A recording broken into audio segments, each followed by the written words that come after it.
En el nombre del Padre, del Hijo y del Espíritu Santo. Amén. ¿Qué tal, amigos? ¿Cómo están? Vamos a hacer la lección divina del Evangelio según San Marcos, capítulo 10, versículos 35 al 45. Esta perícopa en la Biblia de Straubinger está titulada La ambición de Santiago y de Juan. Y eso nos va a ayudar a ver el marco en el que se desarrolla este texto. Acercáronsele Santiago y Juan, los hijos de Zebedeo, y le dijeron: Maestro, queremos que tú hagas por nosotros cualquier cosa que te pidamos. Él les dijo: ¿Qué queréis, pues, que haga por vosotros? Le respondieron: Concédenos sentarnos el uno a tu derecha y el otro a tu izquierda en tu gloria. Pero Jesús les dijo: No sabéis lo que pedís. ¿Podéis beber el cáliz que yo he de beber o recibir el bautismo que yo he de recibir? Le contestaron: Podemos. Entonces Jesús les dijo: El cáliz que yo he de beber, lo beberéis, y el bautismo que yo he de recibir, lo recibiréis. Mas en cuanto a sentarse a mi derecha o a mi izquierda, no es mío darlo, sino a aquellos para quienes está preparado. Cuando los otros 10 oyeron esto, comenzaron a indignarse contra Santiago y Juan. Entonces Jesús los llamó y les dijo: Como vosotros sabéis, los que aparecen como jefes de los pueblos les hacen sentir su dominación, y los grandes su poder. Entre vosotros no debe ser así. Al contrario, quien entre vosotros desea hacerse grande, hágase sirviente de los demás, y quien desea ser el primero, ha de ser esclavo de todos, porque también el Hijo del Hombre no vino para ser servido, sino para servir y dar su vida en rescate por muchos. Muy bien, tenemos este texto precioso acerca de la misión del Redentor y de su servicio y humildad. Pasemos primero a hacer la lección del texto para poder ver qué dice el texto y luego ver en la meditación qué nos dice, ¿no? Bien, entonces hizo su tercer anuncio nuestro Señor, su tercer anuncio, el anuncio de la pasión, y dijo: He aquí subimos a Jerusalén, el Hijo del Hombre va a ser entregado a los sumos sacerdotes, a los escribas, unos versículos antes, ¿no? Lo condenarán a muerte, lo entregarán a los gentiles, pero más 3 días después resucitará. Antes ya hizo otros anuncios y habló de su muerte y de su resurrección. Bien, entonces ya había hablado también el Señor, ellos ya habían escuchado que ellos se sentarían en 12 tronos para juzgar a las tribus de Israel. Imagínense ustedes, ese anuncio les habrá llenado la cabeza de 1000 ideas y de 1000 planes acerca del futuro reino de Jesucristo. A la flauta, nosotros estamos con el tipo que va a reinar en Jerusalén y nosotros vamos a ser los que nos sentaremos en 12 tronos para juzgar a las tribus de Israel. O sea, vamos a ser mayores que Herodes, y seguramente Jesús va a hacer un milagro y va a someter a todos bajo su poder y su yugo. Y entonces así ellos imaginaban cosas. Así que Mateo dice que es la madre de Santiago y Juan la que se acerca a pedir. Evidentemente Santiago y Juan son los que desean esto, y se acercan y le dicen: Maestro, queremos que tú hagas por nosotros cualquier cosa que te pidamos. Es como decir: prométeme que me vas a dar lo que te voy a pedir. Entonces uno dice: bueno, no puedo prometerte nada hasta que yo no sepa qué es lo que me vas a pedir. Yo no puedo saber qué es lo que necesitas. No puedo prometerte dártelo si es que yo no sé qué es. No me vayas a pedir la luna y las estrellas y no puedo darte eso.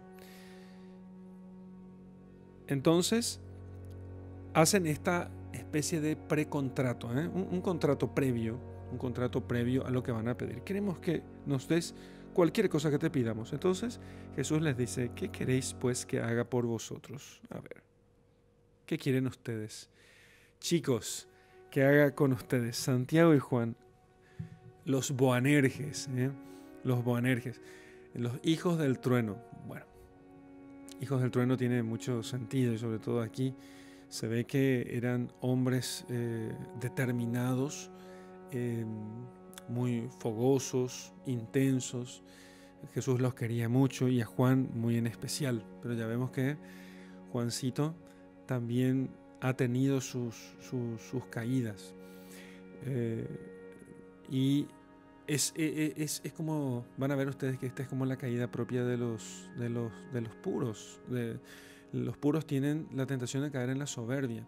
Los que son débiles en la carne no tienen tanto eso, porque si luchan, por supuesto, si luchan contra la carne, entonces saben más o menos cuáles son sus debilidades, entonces no se jacta mucho, su fragilidad está en la carne. Pero los puros, los que son como San Juan, a veces piensan así, no, espera, yo soy bueno, yo me esfuerzo, yo hago las cosas, quién sabe, ustedes no saben las tentaciones que yo tengo que tener también, así dice el puro, que hay gente que tiene pureza, ¿no? Y entonces piensan que merecen cosas especiales de parte de Dios. Bueno, entonces, ¿qué sucede? Bueno, a ver qué quieren, dice el Señor. Entonces, concédenos sentarnos el uno a tu derecha y el otro a tu izquierda en tu gloria. O sea, cuando llegue tu reinado, nosotros queremos sentarnos uno a tu derecha y otro a tu izquierda. O sea, vamos a tener 12 tronos, pero nosotros queremos ser los primeros. Porque ¿sabes cómo somos nosotros? Nosotros somos los mejores, tus mejores alumnos, las mejores notas de la clase tenemos nosotros. Entonces, ellos piden eso pensando que tienen mérito, si no, no pedirían eso al Señor. Y entonces Jesús les dice, chicos, ustedes no saben lo que piden. Ustedes no saben lo que piden. Entonces, no saben lo que piden. No entienden ustedes lo que están pidiendo. Porque no entienden lo que yo les dije. No entienden lo de la pasión. Y bueno, y ahora que nosotros sabemos el desenlace de la historia, podemos meditar. Por eso me gusta. A mí me gusta, les cuento que a mí me gustan los spoilers. Yo detesto una película solamente por los sentimientos que puede causar. Yo quiero saber cuál es el argumento, porque entonces puedo, desde el principio, como probablemente alguna película yo no la voy a ver varias veces, yo necesito aprender de aquello, yo necesito meditar, reflexionar sobre los tipos psicológicos en una película. Entonces, si yo sé cómo va a terminar y quién es el malo y quién es el bueno, entonces lo interesante no está tanto en las sorpresas. Las sorpresas son como chocolates para el niño, pero eso no alimenta. Lo que alimenta es la meditación acerca de los tipos psicológicos. Entonces, cuando uno sabe el final, uno puede ir meditando una y otra vez sobre aquello. Imagínense ustedes, las grandes historias clásicas, la Ilíada, la Odisea, uno medita sobre una personalidad. Don Quijote de la Mancha, ya sabemos cómo va a terminar. Don Quijote muere al final de la segunda parte. Ok, bueno, ya está. Sí, murió el actor principal. Me spoileaste, dice la gente. Me diste un spoiler y ahora ya no va a tener emoción para mí, ya no quiero ver. No, eso es de tontos. Eso es de tontos. Eso es de niñitos que quieren un chocolatito y que estalle los sabores dulces en su boca, y entonces él se ilusiona de que aquello es la gloria de la alimentación. Y cuando somos grandes nos damos cuenta de que el azúcar era malo. ¡Ja! Entonces, nosotros sabemos cuál es el desenlace de esta historia y eso es muy bueno. Entonces, podemos decir con toda certeza, Santiago y Juan no sabían lo que pedían. Entonces, el reinado, ellos no habían entendido en ese momento. Todavía. Por eso le piden este tipo de cosas al Señor. ¿Sí? Entonces eso nos sirve para que nosotros podamos conectar con nuestra propia vida y nosotros podamos pensar, a ver si nosotros también entendemos o acaso no entendemos lo que el Señor nos quiere enseñar acerca de la gloria, acerca de la gracia, acerca de la penitencia, etcétera, etcétera, ¿no? No saben ustedes lo que están pidiendo. No entendían ellos lo de la pasión, el reinado desde la cruz. No lograban, no entraba en su cabeza. Aquello era incomprensible para ellos, incomprensible. Entonces, ¿pueden acaso ustedes beber el cáliz que yo he de beber y recibir el bautismo que yo he de recibir?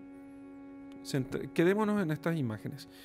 Un cáliz es símbolo de dulzura, ¿sí? Un cáliz siempre es símbolo de dulzura. Entonces, de dulzura, de placer, de agrado. Entonces, yo uso un vaso, una caneca simple para el uso diario. ¿Para qué utilizaría yo una copa? Una copa utilizaría para poder tomar o algo especial o en un evento especial. Entonces el agua normalmente tomaría en un vaso y si fuera de plástico daría igual. Pero en una fiesta yo pondría por lo menos un vaso de vidrio y si pudiera colocaría una copa, un cáliz, que es una copa, básicamente es un cáliz de vidrio, ¿no? Entonces yo uso el cáliz por razón de la importancia de la persona que va a beber la bebida, por razón de la importancia del evento en el que vamos a compartir alimentos y por razón de la importancia de la comida que vamos a tomar. De la comida que vamos a tomar. Bien, entonces, y aquí tenemos las tres cosas. Cristo beberá un cáliz. ¿Hay importancia en la persona? Bien. Hay importancia del evento, bien, y hay importancia de lo que se bebe. ¿Qué es lo que él va a beber? Y bueno, entonces él va a beber el cáliz de la salvación, su pasión. Yo he de ser, él dice varias veces que esa su pasión, él la desea con fervor, con intensidad. Él quiere su pasión.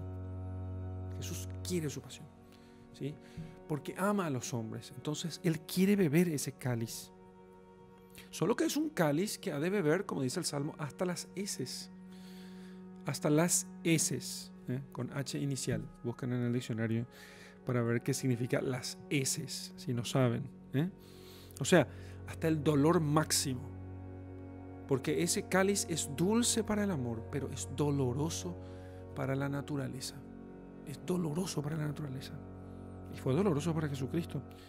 Sin embargo, es dulce, no en cuanto a la materia, sino en cuanto a la forma, si queremos ser filósofos, ¿no? Entonces, no en cuanto a las sensaciones que produce eso en el cuerpo, porque aquello le hace sudar sangre a nuestro Señor, sino que es dulce en razón de su amor, porque Él lo que quiere es que los hombres se salven y lleguen al conocimiento de la verdad. Entonces, Él quiere ese cáliz. Entonces, el cáliz que yo he de beber, podéis beber el cáliz que yo he de beber, ¿sí? Y podréis recibir el bautismo que yo he de recibir. Bueno, ¿qué es el bautismo? Bueno, entonces, los judíos tenían unos ritos de purificación llamados bautismos, también porque bautismo significa inmersión. Entonces, en estos ritos de purificación, ellos tenían... eran unas purificaciones rituales que simbolizaban pureza. No era la purificación real que produce el bautismo cristiano, que lo produce por la virtud de Jesucristo, porque Jesucristo le dio ese poder al bautismo. Entonces, ¿cuál es el bautismo? ¿Sí? El bautismo que él ha de recibir es el bautismo podría ser el bautismo del dolor. Será sumergido en el dolor, será sumergido en la pasión, pero también será sumergido en el Espíritu Santo, en el sentido de que será bautizado completamente en el cumplimiento total hasta los últimos límites de la voluntad de Dios y del servicio y del amor a Dios. Entonces, él será sumergido completamente en ello. Porque el agua, cuando sumergimos algo en el agua, esta cosa sumergida es como tragada por el agua. ¿Sí? El agua las cubre completamente, casi como la hace parte de sí.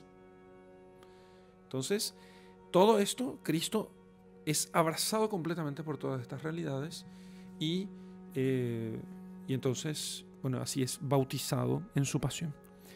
¿Y qué pasó? Ellos dijeron, sí, podemos. Y según los comentaristas, los padres de la iglesia dicen que ellos no entendieron en este momento, no entendieron a qué se refería. Pensaban que el cáliz era el cáliz. Bueno, el cáliz, vamos a ver. ¿Podemos tomar el cáliz? Claro que sí. Sí. ¿Quién no puede tomar en sus manos un cáliz? Si es de oro, mejor, ¿no? ¿Y quién no puede ser bautizado? Claro, ellos pensaron en el bautismo de los judíos. Bueno, entonces, claro, sí, podemos, dice. Entonces el Señor le dice, bueno, está bien, ustedes pueden tomar el cáliz que yo tomaré y tomar del cáliz que yo tomaré y recibir el bautismo que yo recibiré. Pero, y es cierto, porque ellos participarían justamente del cáliz de nuestro Señor, participarían de su martirio. Los dos fueron martirizados. Santiago fue degollado por Herodes en Jerusalén, y San Juan estuvo dispuesto al martirio y fue sumergido en una caldera hirviente en Roma, en la Porta Latina, en una de las puertas de Roma, y fue sumergido en una caldera hirviente. Lo que pasa es que el Señor tenía otra misión para él. Luego salió rejuvenecido y lo mandaron al exilio, porque ya no podemos matarle a este hombre, lo mandemos al exilio, porque si no nos sigue molestando. Y allí quedó en Patmos y allí escribió el Apocalipsis. Entonces, fueron sumergidos, bebieron el cáliz y fueron sumergidos en el bautismo. Pero, les dice el Señor,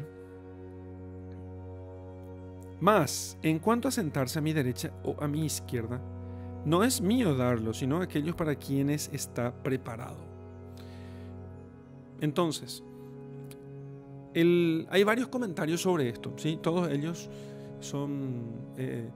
toman facetas de esto que tenemos aquí. Entonces, ¿cuáles son estas facetas? En primer lugar, parece ser como que Jesús no es, digamos así, no es, ¿cómo podemos decir esto? Es como si Él, ¿cómo es que todo ha sido sometido bajo sus pies y todo el Padre ha dado al Hijo, y ahora resulta que Él no puede dar un simple tronito a su derecha o a su izquierda? ¿No tiene acaso poder para hacerlo? Sí tiene, dicen algunos comentaristas, algunos padres de la iglesia, pero no está dado a Jesucristo dárselo a los soberbios. Por eso dije al principio que este título puesto por Straubinger al principio de esta perícopa es muy iluminador, la ambición de Santiago y Juan, porque ellos de hecho todavía tenían ambiciones, tenían ambición como vicio, o sea, ambicionaban el poder sobre los demás apóstoles, ¿sí? Querían estar por sobre ellos. Por eso después Jesús va a dar ese discurso llamándoles a ellos a la humildad. Por favor, muchachos, sean humildes, ¿no? O sea, no ambicionen puestos en el mundo. Pero no está en mis manos dárselo a los soberbios. Eso es en primer lugar. Eso será dado a los humildes. Ahora yo no puedo darles a ustedes, y menos si son soberbios. Otra faceta de este versículo es que aquí se merece por la participación en la pasión de Cristo. Y eso puede haber gente mejor que ustedes. Puede haber gente más humilde que ustedes. Puede haber gente que tiene más méritos que ustedes. Y uno puede decir, a la flauta, más que los apóstoles. Más que los apóstoles. ¿Puede haber gente con mayor mérito que los apóstoles? Sí, claro que pudo haber gente con mayor mérito que los apóstoles. Nada obsta a que fuera así. Y de hecho, el mismo Señor va a decir de sí mismo que habrá gente que hará cosas mayores, porque de hecho, a medida la gracia va increciendo, ¿no? Que donde abunda el pecado, sobreabunda la gracia, y a medida que se va apartando el mundo de los tiempos de la redención, entonces en esa medida nosotros vamos la gracia va aumentando. En nuestros tiempos, aunque nos parezca a nosotros, o sea, en nuestros tiempos, aunque haya más pecado, hay mayor gracia, porque necesitamos más. Entonces puede haber mucha gente mucho más meritoria. Puede haber, no estoy diciendo que conozco y voy a decir, vayan con fulanito de tal. Bueno, podemos poner un caso cercano a nosotros. San Pío de Pietrelcina. San Pío. Los apóstoles no tuvieron estigmas, por lo menos que sepamos, no. Entonces, y San Pío sí tuvo estigmas. ¿Sí? San Francisco también. No me corresponde a mí medir y pesar los méritos de los hombres, pero el Señor le está diciendo, sino que están a mi derecha o a mi izquierda, no me corresponde a mí darlo. Y puede todavía haber gente, todavía no se ha dado el juicio, entonces todavía hay tiempo. No se cerró la competencia. Tercero, estar a la derecha o a la izquierda de Jesucristo es una cosa inalcanzable. Si pensamos estar a la derecha o a la izquierda de Jesucristo como para gobernar como Él, eso es una cosa que es inalcanzable para la naturaleza humana. Entonces, yo no puedo darles eso a ustedes. No puedo darles eso a ustedes. Bueno, entonces estas tres cosas son verdaderas y pueden, aunque sean distintas, pueden estar contenidas en este versículo. ¿Y qué sucede? Por supuesto, los otros 10 dijeron, estos tipos nos están haciendo un golpe de Estado. Nos están haciendo un golpe de Estado. ¿Oyeron esto? No éramos todos iguales aquí. Aquí éramos todos iguales. Y vamos a gobernar por turnos. Entonces, estos tipos nos están haciendo un golpe de Estado. Eso es lo que pensaron. Entonces se indignaron contra Santiago y Juan. ¿Qué se creen ustedes? ¿Qué es lo que vos? ¿Qué es lo que vos? Y empieza ya la pelea entre los muchachos en el colegio, ¿no? En guaraní dicen los chicos aquí en los colegios. Bailandé, ¿qué vos? ¿Qué tenés vos conmigo? ¿Qué tenés? Bailandé, y ya empieza el lío. Entonces se indignaron con los otros y dijeron, ¿qué pasa aquí? Entonces Jesús los llama como hijos, preciosas imágenes. Jesús los llamó junto a ellos y les dice, muchachos, como vosotros sabéis, los que aparecen como jefe de los pueblos, porque en realidad el que domina y gobierna los pueblos es Dios, eso nunca olvidemos, y toda autoridad viene de Dios ciertamente, lo cual no significa que el soberano tiene infalibilidad. No es, eso no significa que el soberano sea infalible, significa simplemente que la autoridad, el único que tiene autoridad es Dios, y que todos los demás participan en esa autoridad. No significa que la autoridad sea infalible. Ojito con ese tema. Entonces los que aparecen en lugar de Dios en el mundo, delante de los hombres, los jefes de los pueblos, les hacen sentir su dominación. Les hacen sentir su dominación. Quiero que sientas que yo domino sobre vos. Es un poco lo que pasa en la tragedia Antígona, esta tragedia griega titulada Antígona, donde Creonte procura hacer sentir su dominación sobre los demás, condenando a Polinices a no tener un funeral religioso, con lo cual le impedía, según la tradición griega, le impedía entrar al Hades, al mundo de los muertos, y quedaría su alma vagando. Entonces Antígona, su hermana, ella va y procura enterrar el cuerpo, pero se lo impiden y le condenan a muerte a Antígona. Entonces Creonte lo que quiere hacer, la falla de Creonte, es hacer sentir su poder y omitirse de las leyes de las tradiciones y de la religión. Y de hecho blasfema. ¿Qué me importa Hades? Dice Creonte. ¿Qué me importa Hades? Entonces, aquí los jefes de los pueblos, los que aparecen como jefes de los pueblos, les hacen sentir su dominación. Les hacen sentir su poder a los hombres. ¿Está mal o bien eso? No, sí, el jefe tiene que dominar y tiene que gobernar, ¿sí? Pero normalmente, porque la naturaleza humana es así, entonces somos débiles y entonces el poder nos ofusca. Entonces el poder tiene que ser siempre en lo posible contrarrestado, salvo que seamos muy virtuosos. Es necesario tener ese contrapeso que impida que los hombres malvados terminen haciendo daño, ¿no? Entonces, los jefes de los pueblos les hacen sentir su dominación. Los grandes les hacen sentir su poder. Les hacen sentir su poder. Y entre vosotros no debe ser así. Entre vosotros no debe ser así, dice él. Al contrario, ¿Quién entre vosotros es? O sea, que el dominio de ustedes sobre los hombres no debe ser como el dominio de los hombres sobre otros hombres. Quisiera agregar una cosa. El Señor realmente en el texto, no está juzgando si los jefes de los pueblos, que hacer sentir la dominación de los jefes de los pueblos, o que los poderosos hagan sentir su poder. No, Él no está diciendo que está mal. Realmente en el texto no dice eso. Dice, como ustedes saben, los que aparecen como jefes de los pueblos les hacen sentir su dominación. Y los grandes les hace sentir su poder. ¿Sí? Entonces, Él no dice que está mal. Él dice que en el mundo funciona así. Y de hecho eso tiene una función coercitiva para hacer cumplir la ley. La intención es hacer cumplir la ley para el bien, porque esa es la intención de la ley.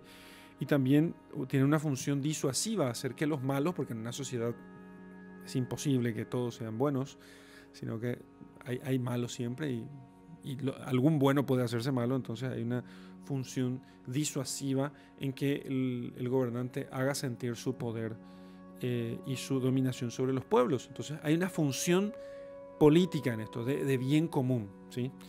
Pero el Señor dice, entre vosotros no debe ser así. Ustedes no deben hacer sentir su poder.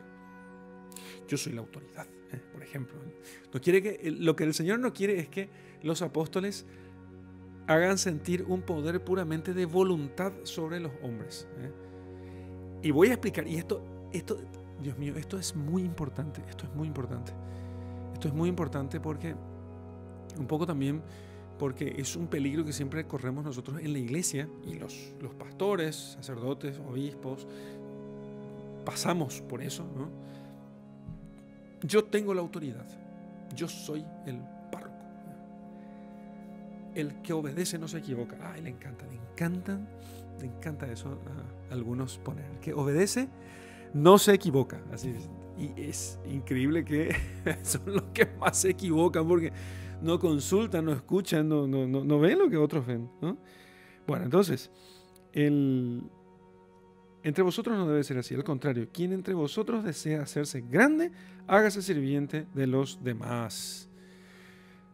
El poder político funciona así, y eso tiene una función social derivada de la naturaleza humana, y es ley natural, y por ende es una participación de la ley divina, pero está diciendo que en la iglesia, entre vosotros, no debe ser así. Al contrario, quien entre vosotros desea hacerse grande, hágase sirviente de los demás. En el mundo, no como un mundo malo, sino en la sociedad, el que es grande tiene que ser grande, ¿sí? Tiene que ser grande.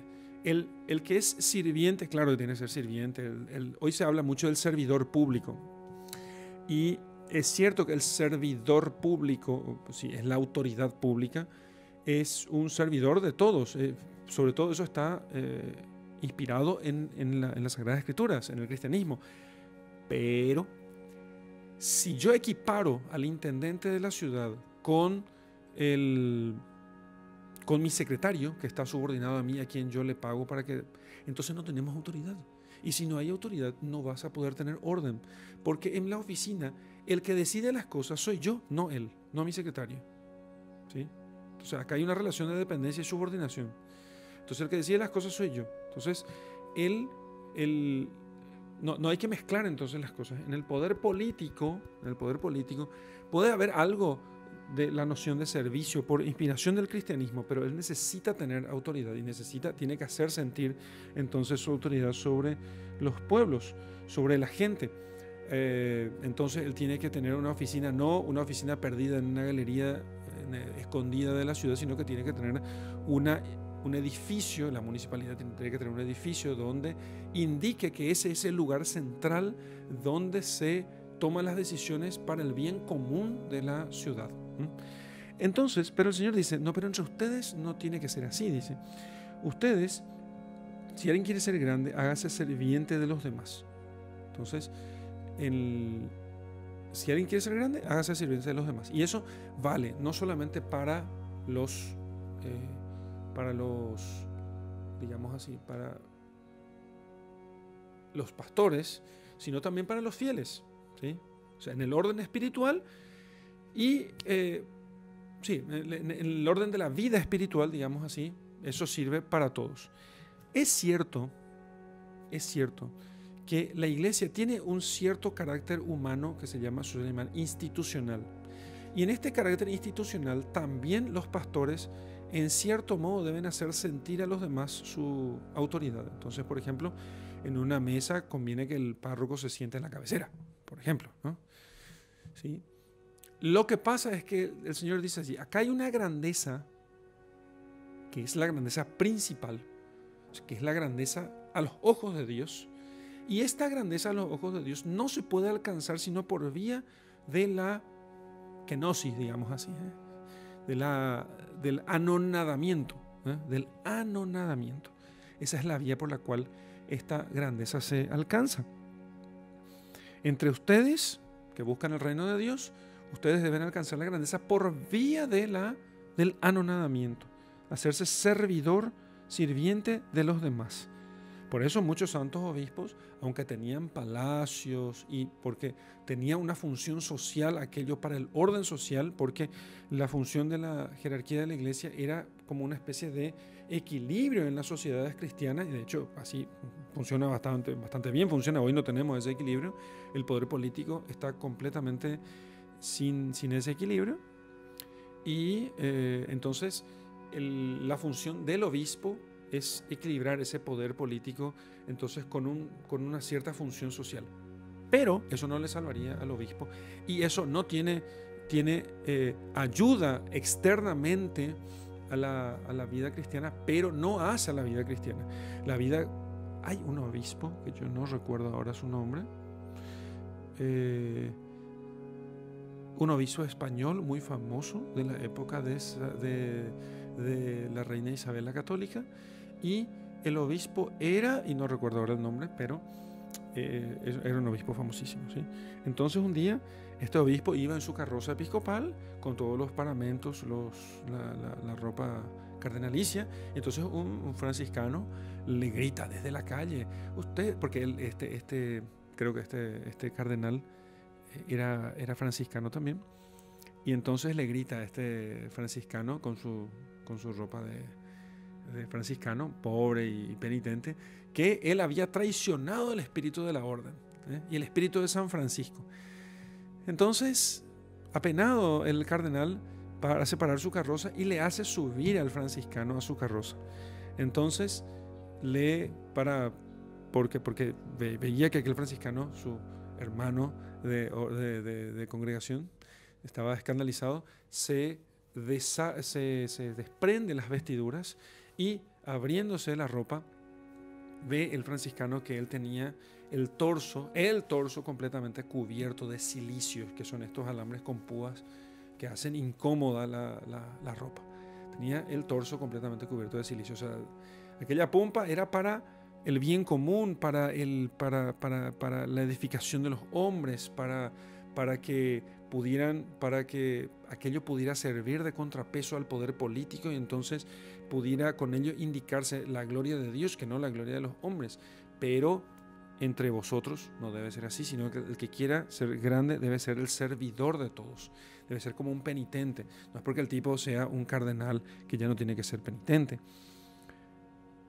Y quien desee ser el primero ha de ser esclavo de todos, como el Papa, que tiene por título Servum Servorum Dei, el siervo de los siervos de Dios, y con su ministerio él sirve a los hombres, pero es necesario que él ejercite una humildad, no de título simplemente, sino una humildad real, con el cual se haga realmente sirviente de los demás, y ejercite eso. Muchos santos, aunque eran superiores, obispos, ¿sí?, o tenían cargos de relevancia, ejercitaban esta humildad con gestos concretos para poder no olvidar esto, de que su grandeza no podía estar en aquello que le hacía aparecer grande a los demás, sino que tenía que hacerse sirviente de los demás. Recuerdo uno de estos reyes santos, no sé si San Luis o San Enrique, no es Enrique, perdón, San Fernando, San Luis o San Fernando, que asistían a misa 2 veces por día. Tenían, claro, la capilla de Palatina, la capilla del palacio, y había sacerdotes que celebraban allí 2 veces por día, y entonces él asistía a misas 2 veces por día. Entonces se hizo el servidor de todos, se hizo el servidor de todos, se hizo el esclavo de todos. Porque también el Hijo del Hombre no vino para ser servido, sino para servir y dar su vida en rescate por muchos. Porque Él es grande. Ustedes me llaman Maestro y Señor, y yo lo soy. Y ustedes verán, abierto el cielo, dice, no a sus discípulos, le habrá dicho seguramente en algún momento, ustedes verán el cielo abierto y el Hijo del Hombre bajar entre los ángeles del cielo. Les dice al Sanedrín reunido. O sea, verán la gloria. No voy a parecer como un pobre. Entonces, sin embargo, yo me hice servidor de todos. Me hice pequeño, me hice mínimo, me anonadé, me hice nada. Me hice nada. Y ese es el ejemplo que ustedes tienen que servir. Y no tienen que resistirse a perderlo todo cuando en mi providencia yo lo determine. Porque es cierto, los cristianos le tenían a los apóstoles gran reverencia, pero cuando llegó el momento, dispuesto por la providencia, fueron despojados de todo y entonces partieron al martirio, ¿sí? Partieron a la humillación máxima hasta perder la vida. Y lo hicieron ellos eso inspirados en nuestro Señor, inspirados en Jesucristo, porque Jesucristo fue el que les dio el ejemplo. Él, siendo Dios, se hizo hombre, siendo Señor se hizo esclavo. Siendo Señor se hizo esclavo. Se anonadó haciéndose igual a nosotros, hasta la muerte y muerte en cruz. No una muerte natural, sino que eligió para sí una muerte afrentosa para que entonces podamos nosotros entender cuál es el límite de esta sentencia que nos da el Señor, que sean mansos y humildes como lo soy yo, que en definitiva eso es lo que está diciendo. Ustedes tienen que hacerlo como yo. Entonces aquí la imagen de Cristo nos tiene que a nosotros inspirar. Si es cierto que en la sociedad los jefes tienen que mostrar el poder para que aquellos que no logran ver, claro, una persona espiritual, educada, cultivada, puede ver el jefe aunque el hombre no se vista, no vista corona. Si se viste humildemente, igual va a respetar su gobierno. Los más débiles no, necesitan de esas indicaciones exteriores o carnales para que ellos entonces puedan ver que es el gobierno del que gobierna, ¿sí? Entonces, como un niño aprende que su papá es el jefe de la casa porque se sienta siempre en la cabecera, ¿sí? Entonces, así él aprende, porque a veces levanta la voz, porque da órdenes. Entonces, cuando sea mayor el hijo, ya no necesitará de esas cosas. Y aunque su papá se siente en una sillita, no le permitirá, un buen hijo jamás permitirá que su padre se siente en una sillita, sino que siempre le hará sentar en la cabecera. Pero aunque se sentara en una sillita, él siempre le mostrará respeto y reverencia. Pero se dan cuenta que el hombre, a medida que se va haciendo espiritual, entonces ustedes no necesitan eso, ¿sí? En tanto que, porque la grandeza de ustedes propiamente es una grandeza espiritual, ¿sí? Propiamente es una grandeza espiritual. Bien, hasta aquí entonces nuestra lección. Muy bien, vamos a hacer la meditación de nuestro texto, meditar el texto que acabamos de leer. Bien, ya hemos dicho nosotros que la cuestión central del tema es definitivamente la ambición de Santiago y de Juan, que en ese momento todavía eran hombres carnales. O sea que el espíritu todavía no dominaba en ellos. Entonces, claro, esto nos hace ver cómo son ellos en este momento. Nosotros tenemos que entender la actitud de ellos a la luz de lo que fue todo al final. Voy a decir esto, que es una cosa súper importante. Yo personalmente detesto sinceramente que la gente me oculte los spoilers. A mí me encantan los spoilers de películas. Y digo por qué. Porque una vida no se entiende sino a la luz de su final. Es el final de una vida lo que hace que esta vida sea comprendida. Entonces, ninguna vida propiamente es comprendida sino a partir de su final. Es el desenlace de la vida de alguien lo que hace que se comprenda su vida.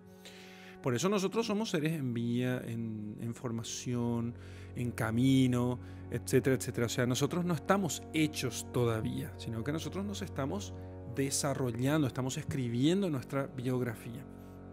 Entonces, fíjense, la vida del buen ladrón no ha sido hecha por su vida de bandidajes, sino que su vida está realmente a la luz de lo que él fue en la cruz. Y fue un instante.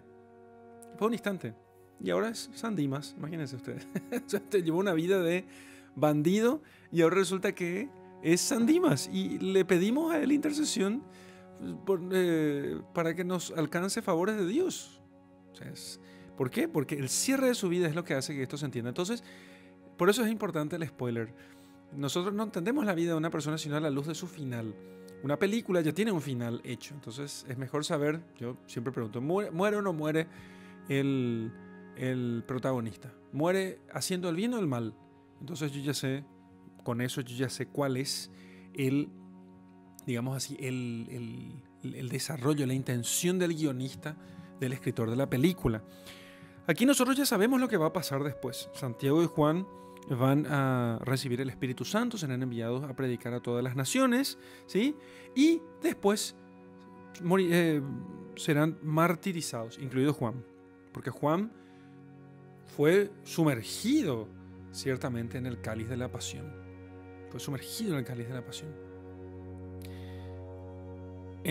Ya dijimos antes, en la Porta Latina, pero ellos aquí no sabían todavía, por eso ellos no entienden. Entonces, al final Santiago es degollado por Herodes y Juan es sumergido en aceite hirviendo en Porta Latina. No, Santiago muere, Juan no, pero Juan, después de salir rejuvenecido de aquella caldera de aceite hirviendo, es desterrado a Patmos, donde queda solitario y escribe el Apocalipsis, ¿no? Pero ellos en este momento no entienden todavía. Después entenderán, pero aquí no entienden. Y de hecho, ¿qué ellos creen? Ellos entienden que el Señor va a tener un reino y no entienden que ellos dicen, bueno, el Señor está hablando de su muerte, pero bueno, todos vamos a morir y seguramente va a reinar. Y si Él dijo que vamos a tener un reinado, seguramente este reinado tiene que ser en este mundo. Entonces, bueno, ya que todos se van a sentar en 12 tronos, vamos a pedir Santiago. Juan seguramente hablando con Santiago, determinados los dos, vamos a pedir los primeros puestos. Y seguramente el que pide primero es el que se queda con los primeros puestos. Nos pasa a nosotros otro tanto, porque nosotros siempre pensamos que el Señor tiene que resolver nuestros problemas y porque si no, Dios no es Dios. ¿Qué Dios bueno puede permitir que nosotros suframos tormentos y dificultades?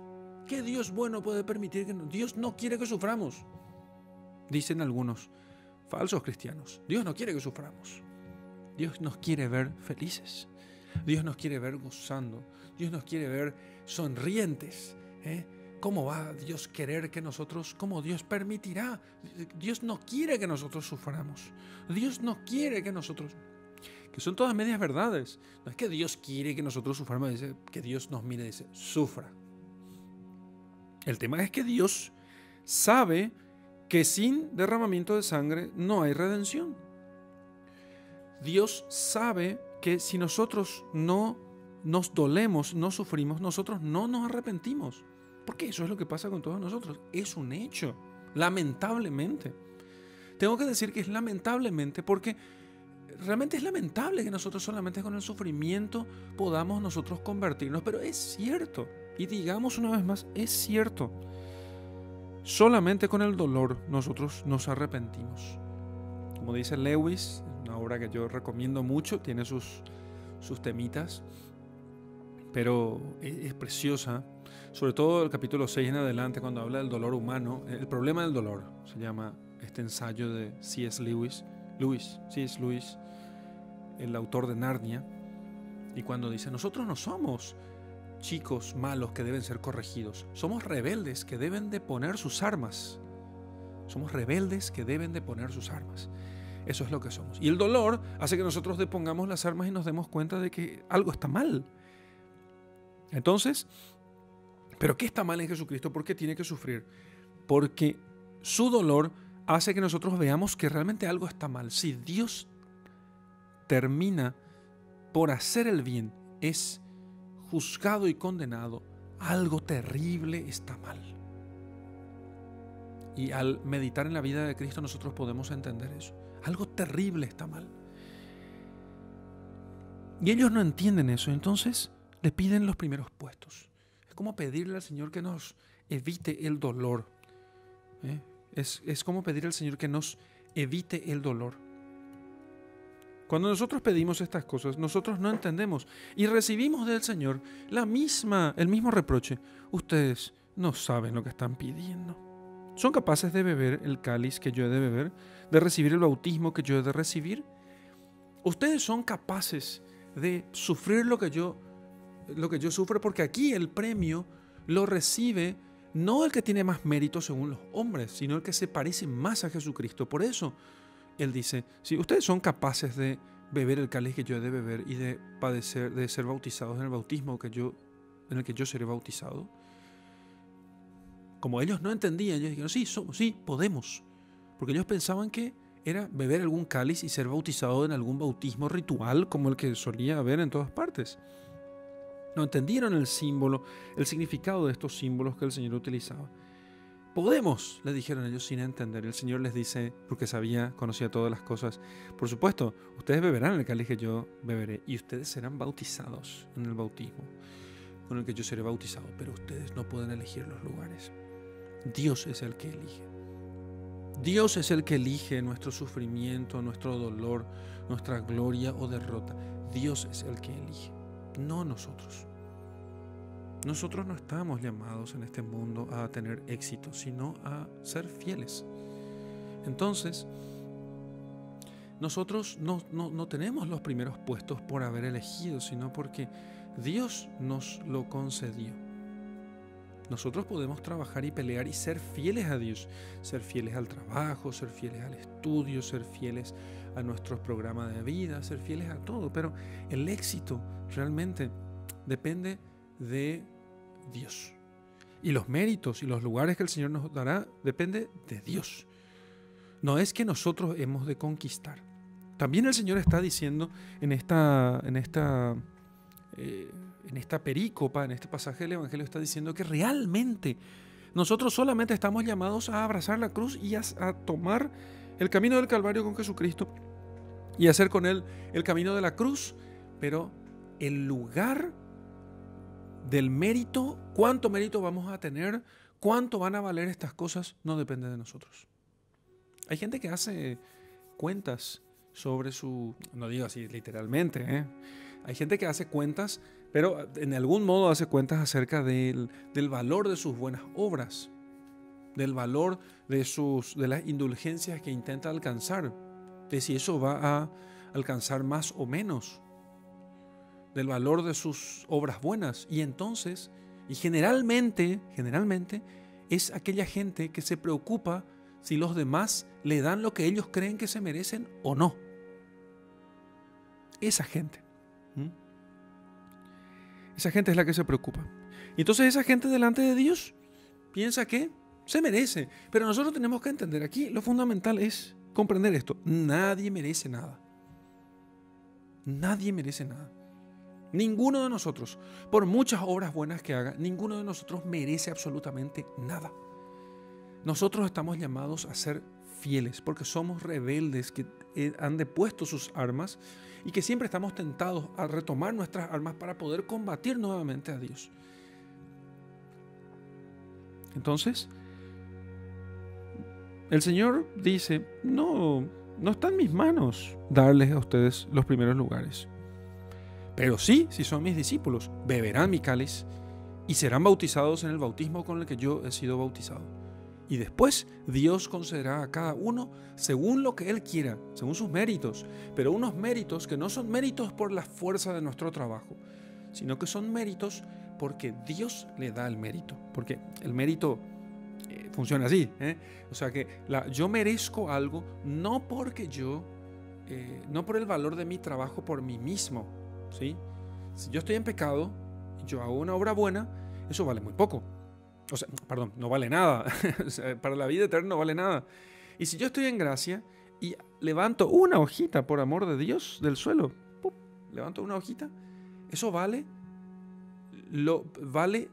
la vida eterna, pero no por la hojita que yo levanto, sino porque en mí vive Dios. Imagínense, porque en mí vive Dios. Por eso vale mucho. Entonces, realmente no vale porque yo haga una obra buena, sino porque Dios está en mí. Porque Dios está en mí. Eso es lo que hace que la cosa termine valiendo mucho. Es muy importante que nosotros comprendamos. Entonces, nosotros estamos llamados a ser fieles a Dios, y a Él le corresponde elegir los lugares. Y si Dios me quiere poner por debajo de la última viejita, no importa, porque es Dios el que concede la gloria, no nosotros, por el esfuerzo de nuestro trabajo. Y así es importante que nosotros entendamos que tenemos que ser fieles a Dios. Permita lo que Dios permita, permita lo que sea, permita a Dios lo que quiera permitir, mejor dicho. Permita a Dios lo que Dios quiera permitir. Y si nos concede glorias o fracasos, lo que nosotros hemos de hacer es ser bautizados y beber el cáliz y ser bautizados en el bautismo del Señor. Porque Santiago fue degollado por orden del rey Herodes y Juan fue sometido a una caldera de aceite hirviendo y Santiago murió y Juan no. Dios le permitió resistir porque Dios tenía otros planes, pero los dos tenían que beber el cáliz. Y ciertamente el Señor les dijo, ustedes ocuparán 12 tronos para juzgar a las 12 tribus de Israel, pero el lugar corresponde dar a Dios.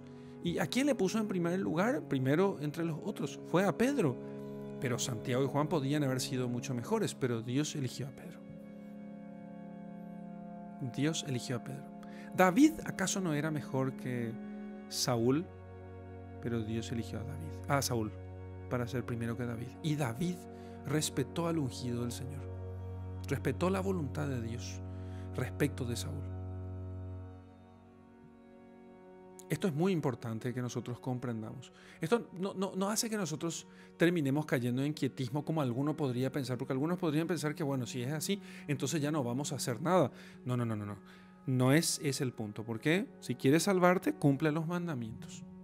Pero después, sobre la voluntad que nosotros podamos poner, que es lo que nosotros sentimos, Dios va a dar el mérito a toda esa obra y va a hacer posible que nosotros podamos hacer todo el bien. Ahora, lo que nosotros no podemos pensar es en obrar por el éxito, sino para servir. O sea, para ofrecer lo que nosotros tenemos, que es casi nada. Entonces podemos servirnos a nosotros mismos.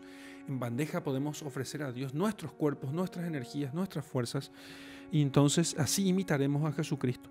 Beber el cáliz que Él bebió y ser bautizados en el bautismo en el que Él fue bautizado significa pura y simplemente hacer lo que Él hizo, servir lo nuestro. ¿Qué sirvió el Hijo de Dios? La redención, la salvación nos alcanzó a nosotros el Espíritu Santo.